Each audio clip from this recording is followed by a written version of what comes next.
Episode sebelumnya, Karna berhasil melewati ujian pertamanya untuk diterima sebagai murid Bagawan Parashurama.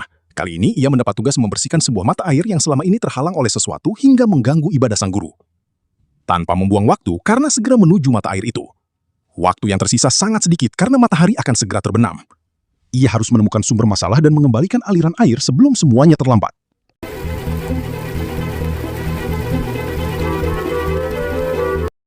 Setelah berusaha keras, Karna sempat mengira ujian itu telah berhasil diselesaikan.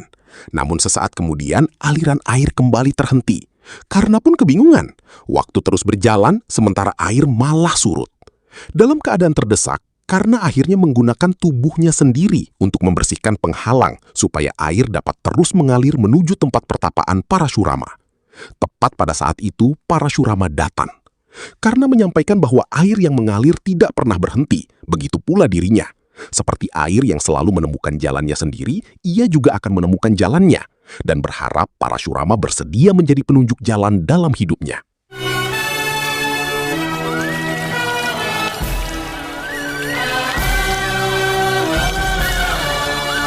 Setelah Karna berhasil melewati ujian pertama, Parashurama memberikan ujian berikutnya. Kali ini ia menginginkan sebuah mangga dan memberi waktu 1 minggu untuk mendapatkannya. Awalnya Karna merasa heran. Baginya membawa sebuah mangga bukanlah hal yang sulit. Namun ternyata syarat yang diberikan Parashurama sama sekali tidak mudah. Mangga itu harus terlepas sendiri dari tangkainya, belum menyentuh tanah dan harus ditangkap sebelum jatuh. Karna juga dilarang menyentuh ataupun menggoyangkan pohon, serta tidak boleh menggunakan ilmu memanah. Parashurama bahkan memperingatkan bahwa musim mangga akan segera berakhir. Jika gagal menyelesaikan tugas itu, Karna tidak perlu kembali menemuinya lagi. Meskipun bingung mengapa sebuah mangga dijadikan ujian, Karna tetap yakin bahwa dirinya akan berhasil menemukan cara untuk menyelesaikannya.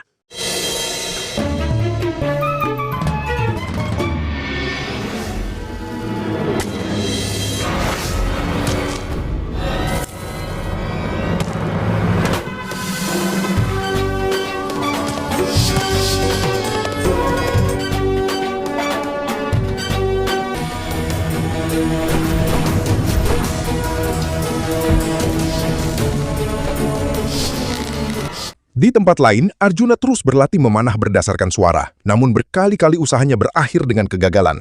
Dalam hatinya ia terus memikirkan Ekalawaya. Jika Ekalawaya mampu menguasai ilmu tersebut hanya melalui latihan, mengapa dirinya tidak bisa melakukan hal yang sama?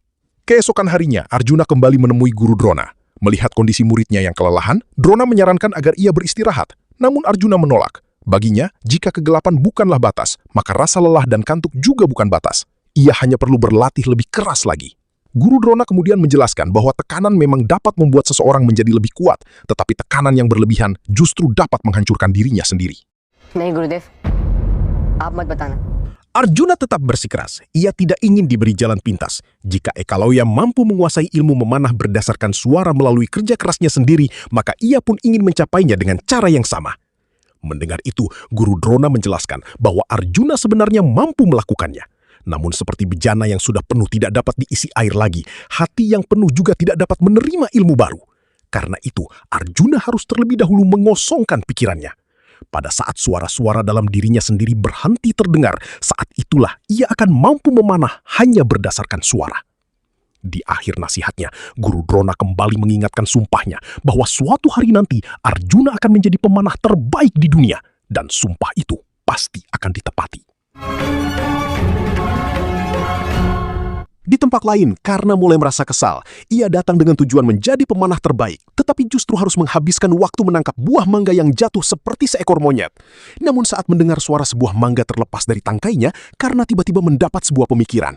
Jika setiap mangga yang jatuh pasti menimbulkan suara, meskipun sangat pelan, berarti ia hanya perlu memahami bunyi itu untuk mengetahui kapan buah tersebut terlepas.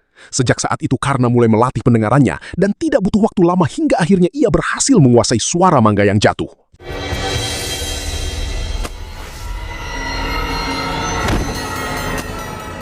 Di sisi lain, Arjuna masih terus berlatih memanah berdasarkan suara.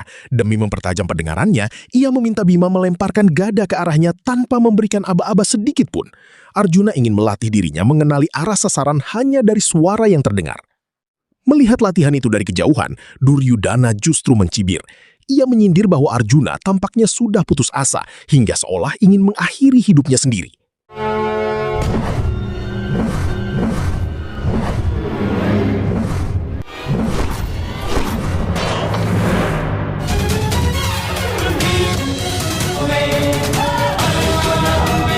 Setelah berhasil menguasai ilmu memanah berdasarkan suara, Arjuna segera mencari guru Drona. Dari Bima, ia mengetahui bahwa gurunya baru saja pergi menuju hutan. Arjuna pun merasa heran, mengapa guru Drona pergi ke hutan pada saat seperti ini? Tanpa membuang waktu, ia segera menyusul gurunya. Di sisi lain, Karna kembali menghadap Parasurama sambil mempersembahkan buah mangga yang berhasil diperolehnya sesuai semua aturan yang telah ditetapkan. Namun Karna masih merasa bingung. Menurutnya, jika tujuan akhirnya adalah menjadi pemanah terbaik, mengapa ia justru diberi ujian-ujian yang tampaknya tidak berhubungan dengan ilmu memanah? Mendengar pertanyaan itu, Parasurama menjelaskan bahwa jika Karna ingin belajar darinya, maka ia harus memulai semuanya dari awal. Menurut sang guru, perjalanan menuju yang terbaik bukan hanya tentang memanah, tetapi juga memahami alam dan mengendalikan diri. Dengan menyingkirkan penghalang mata air serta berhasil memperoleh mangga tanpa melanggar aturan, Karna telah membuktikan bahwa dirinya memang layak. Kini tibalah ujian terakhir. Kali ini Karna benar-benar akan diuji kemampuan memanahnya. Sasarannya adalah sebuah batu yang sedang bergerak. Ia hanya memiliki 3 kesempatan dan harus mengenainya dengan ilmu memanah. ये गतिमान पत्थर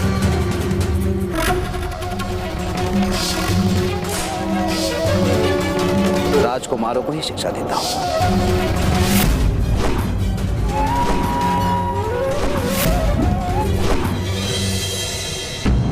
Dua anak panah pertama gagal mengenai sasaran. Kesempatan Karna kini hanya tinggal 1. Melihat muridnya mulai gelisah, Parasurama mengingatkan bahwa kemarahan, kegelisahan, dan penderitaan adalah penghalang terbesar bagi konsentrasi. Namun jika mampu mengendalikannya, semua perasaan itu justru dapat menjadi senjata. Mendengar nasihat tersebut, Karna menenangkan pikirannya. Ia melepaskan anak panah terakhir dan kali ini panah itu tepat mengenai batu yang bergerak. Karna segera bersujud di hadapan gurunya. Parasurama pun memintanya berdiri dan menyatakan bahwa saat kebangkitan Karna telah tiba. Inilah awal perjalanannya untuk menjadi yang terbaik. मैं धन्य हुआ गुरुदेव कहीं मैं स्वप्न तो नहीं देख रहा Di tempat lain, Guru Drona mendatangi Ekalauya. Ekalauya hampir tidak percaya ketika mengetahui bahwa Guru Drona mengakui kemampuannya. Namun Drona menjelaskan bahwa dirinya datang bukan untuk mengajar, melainkan meminta guru daksina. Tanpa ragu, Ekalauya mempersilahkan gurunya meminta apapun yang diinginkan. Saat itulah Guru Drona meminta ibu jari tangan kanan Ekalauya sebagai guru daksina. Ekalauya sama sekali tidak merasa takut. Bahkan menurutnya permintaan itu terlalu kecil. Seandainya diperintahkan, ia rela mengorbankan nyawanya sendiri dan meletakkan kepalanya di kaki sang guru.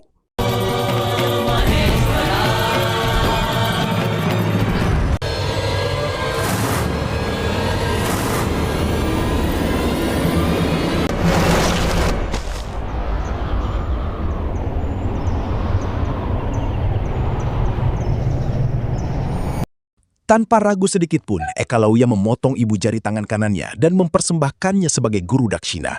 Baginya, pengorbanan itu bukanlah sebuah kehilangan, melainkan sebuah berkah. Dengan penuh ketulusan, ia merasa dirinya justru semakin diberkati karena dapat memenuhi permintaan gurunya. Namun di balik keteguhan hati Ekalauya, Guru Drona justru diliputi rasa bersalah. Dalam hatinya, ia menyadari bahwa seseorang yang begitu memujanya layaknya seorang dewa, justru ia balas dengan menghancurkan hasil pertapaan murid itu. Demi menjalankan dharmanya sebagai pelindung kerajaan, ia merasa telah mengorbankan dharmanya sebagai seorang guru.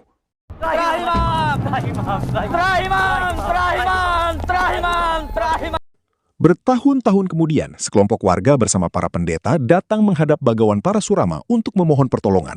Mereka mengeluhkan bahwa hampir 4 bulan musim hujan telah berlalu, tetapi setetes hujan pun tidak turun di luar wilayah asrama.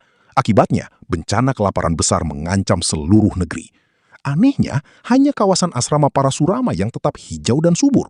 Menurut mereka, hujan seolah takut menghadapi murka Parasurama, sehingga hanya berani turun di wilayah tersebut. Para warga kemudian menjelaskan bahwa semua ini adalah ulah Dewa Indra. Mereka meyakini Indra tidak ingin ada seorang pun selain dirinya yang dipuja sebagai pelindung. Karena itulah mereka memohon agar Parasurama menggunakan kekuatan kapak sucinya untuk mengembalikan Dewa Indra ke jalan yang benar.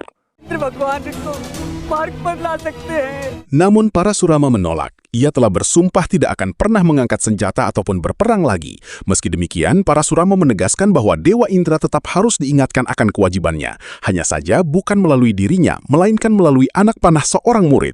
Saat itulah Parasurama menyatakan bahwa waktu yang dinantikannya akhirnya telah tiba. Ia telah menemukan murid yang tepat, menempa besi hingga menjadi emas murni. Kini saatnya memberikan ujian terakhir untuk membuktikan apakah murid pilihannya benar-benar telah menjadi seorang Mahayoda melalui ajarannya.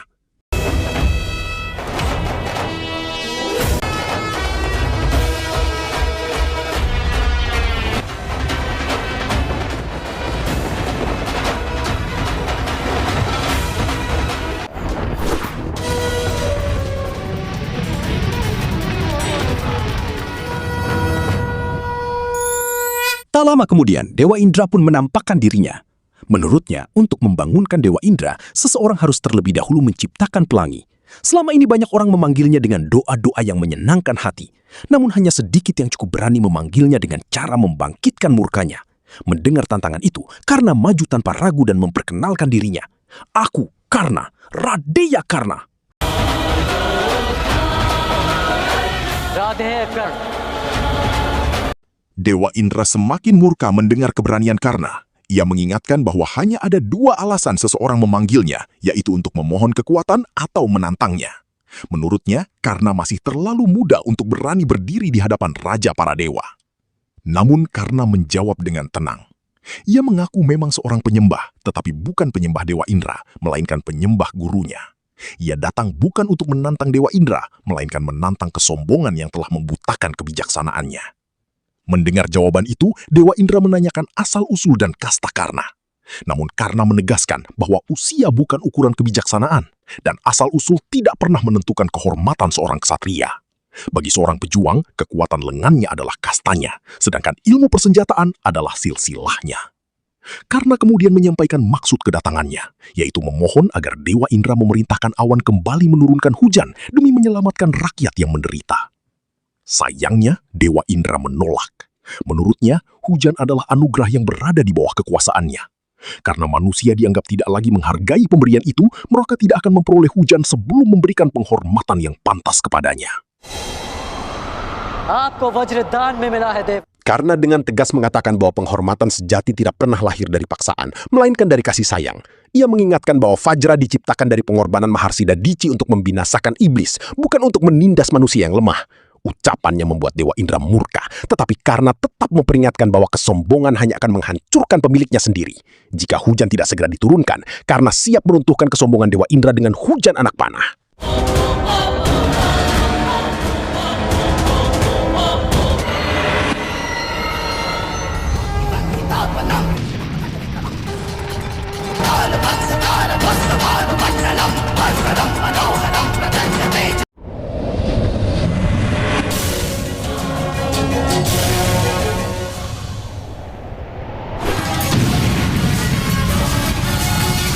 Pertempuran dahsyat pun dimulai.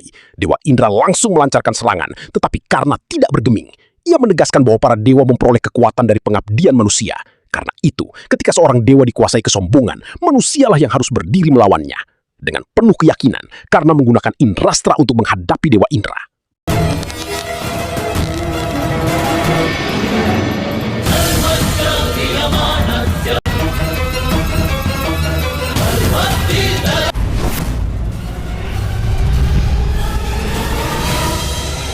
Dewa Indra kembali menyombongkan keabadian para dewa, tetapi Karna tetap tenang. Menurutnya, keabadian bukan hanya hidup selamanya, melainkan juga harus menanggung penderitaan selamanya. Ucapan itu semakin membakar amarah Dewa Indra, hingga ia mengangkat Vajra, senjata terkuatnya, dan bersiap melepaskan serangan yang diyakini akan menjadi akhir bagi Karna.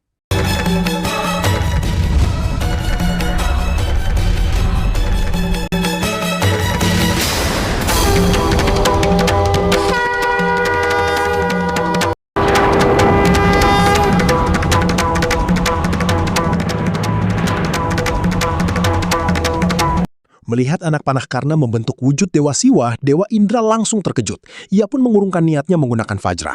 Dalam hati ia berkata bahwa dirinya tidak mungkin menyerang di tempat yang telah dilindungi Mahadewa. Jika tetap melepaskan Vajra, murka Dewa Siwa pasti akan menimpanya. Akhirnya, Dewa Indra menarik kembali senjatanya dan mengakui kekalahannya. Ia memuji kemampuan Karna. Menurutnya, selain Ganggaputra Bisma dan Acarya Drona, belum pernah ia melihat seorang pemanah yang memiliki kecerdasan dan keahlian seperti itu. Dewa Indra pun penasaran, siapakah guru yang telah menempa Karna menjadi pejuang sehebat ini? कौन हो तुम कर और कौन है वो जिसने तुम्हें इतना सक्षम बनाया? Saat itulah Bagawan Parasurama muncul. Dengan tenang beliau berkata bahwa guru yang melatih Karna adalah guru yang sama yang dahulu mengajarkan ilmu kepada Bisma dan Drona. Mendengar itu, Dewa Indra sangat terkejut. Ia baru menyadari bahwa Karna adalah murid Bagawan Parasurama. Dewa Indra pun bertanya mengapa sejak awal Karna tidak pernah mengatakan hal tersebut. Karna menjawab dengan tenang bahwa kesombongan Dewa Indra lah yang tidak pernah memberinya kesempatan untuk mengatakannya.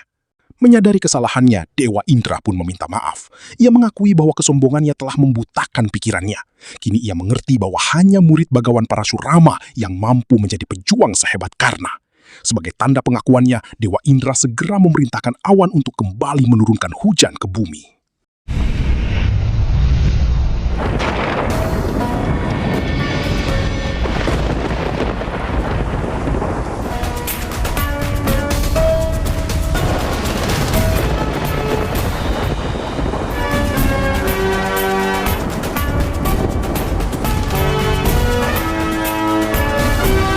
Setelah itu, Bagawan Parasurama menghampiri Karna dengan penuh kebanggaan. Beliau mengatakan bahwa dirinya tidak salah memilih murid. Hari itu Karna telah menunjukkan kemampuan yang luar biasa. Namun Karna dengan rendah hati menjawab bahwa semua itu bukan karena dirinya. Kemenangan tersebut adalah hasil dari ajaran gurunya, bukan kemenangan Karna semata. Mendengar jawaban itu, Parasurama semakin bangga. Selama bertahun-tahun, Karna telah berlatih tanpa mengenal lelah, menaati setiap perintah, dan berhasil melewati seluruh ujian yang diberikan. Kini ia bahkan mampu menghancurkan kesombongan Dewa Indra. Menurut Parasurama, semua itu membuktikan bahwa Karna telah layak menerima senjata-senjata ilahi yang bahkan tidak dimiliki para dewa. Parasurama kemudian menganugerahkan inisiasi Brahmasyira Astra dan berjanji akan mengajarkan Brahmanda Astra kepada Karna. Beliau juga mengatakan bahwa Radeya Karna adalah cerminan dirinya sendiri. Di antara semua murid yang pernah diajarnya, hanya Karna yang paling mengingatkannya pada masa mudanya. Dengan langit, bumi, dan 11 penjuru sebagai saksi, Bagawan Parasurama akhirnya menyatakan bahwa Karna adalah penerusnya dalam ilmu memanah dan keahlian berperang. Bahkan, beliau menegaskan bahwa selain Mahadewa, tidak ada pemanah yang lebih hebat daripada Karna di seluruh dunia.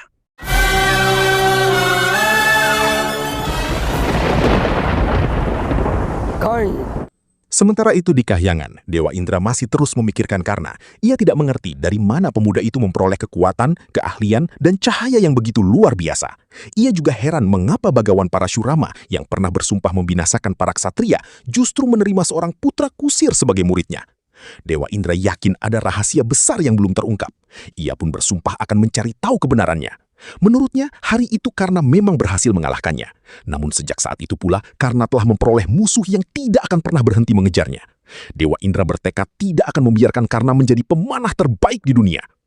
Di saat yang sama, jauh di Hastinapura, Guru Drona memiliki keyakinan yang berbeda.